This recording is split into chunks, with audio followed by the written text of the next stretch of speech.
بسم الله الرحمن الرحیم. ډیره مننه کوم او د بهر نه راغلو مېلمنو ته هرکلی وایم او عبدالحمید زاهد صاحب ته مبارکي ورکوم او د هغې مننه کوم چې موږ له بلنه راکړې ده. زه به درته چې کوم دی نو د کلي متعلق یو نظم پیش کړم. زما خو دغه د ارمان کلی دی، زما خو دغه د ارمان کلی دی، د جانان کلی په ما ګران کلی دی. زما خو دغه د ارمان کلی دی، د جانان کلی په ما ګران کلی دی. که چاته سپک ډېر د نظر ښکاري، ما ته پسند د ګل په شان کلی دی.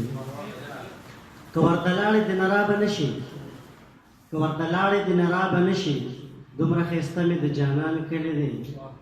او ما پکې کړې د عشق جواري، ما پکې کړې د عشق جواري، ډېر مې دې خوښ که د تاوان کلی دی.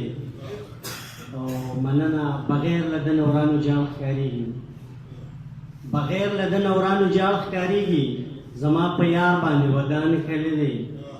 او د جانان کلی خو هر چا ته ګران وي، د جانان کلی خو هر چا ته ګران وي، خو په ما پورته سم اسمان کلی دی. دغه دوه نیمې ورځې ژوند به پکې، دغه دوه نیمې ورځې ژوند به پکې تېروم خامخا که وران کلی دی. مننه. او چې ورځې شپې پکې عاشق تېروي، چې ورځې شپې پکې عاشق تېروي، په ما ګران ځکه کالو خان کلی دی. یو څو شعرونه د مزاحیه وړاندې کوم، بخښنه غواړم د سار صاحب په اجازت باندې. څنګه چې بورا هر وخت ګلونو پسې ګرځي، څنګه چې بورا هر وخت ګلونو پسې ګرځي، دقسې مې یار په خیراتونو پسې ګرځي. او هر وخت وي بوجۍ یې د هډوکو ډکه کړې، هر وخت وي بوجۍ یې د هډوکو ډکه کړې، سم لکه ګنګوټ په ډېرانونو پسې ګرځي.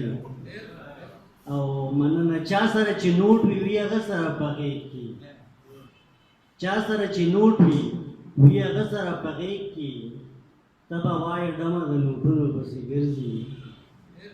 مننه. خلک په دروغه ورته وایي اوټ مې ستا دی، خلک په دروغه ورته وایي اوټ مې ستا دی، کله چې اشنا مې په اوټونو پسې ګرځي. او کله به د سپو جنګ وي او کله د چرګانو جنګ، کله به د سپو جنګ وي او کله د چرګانو جنګ، داسې خوشې تشې د جنګونو پسې ګرځي.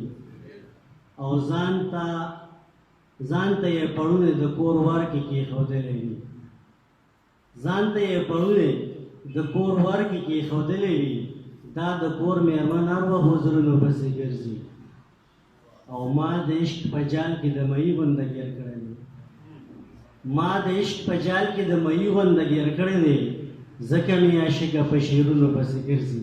مننه، ډېره مننه.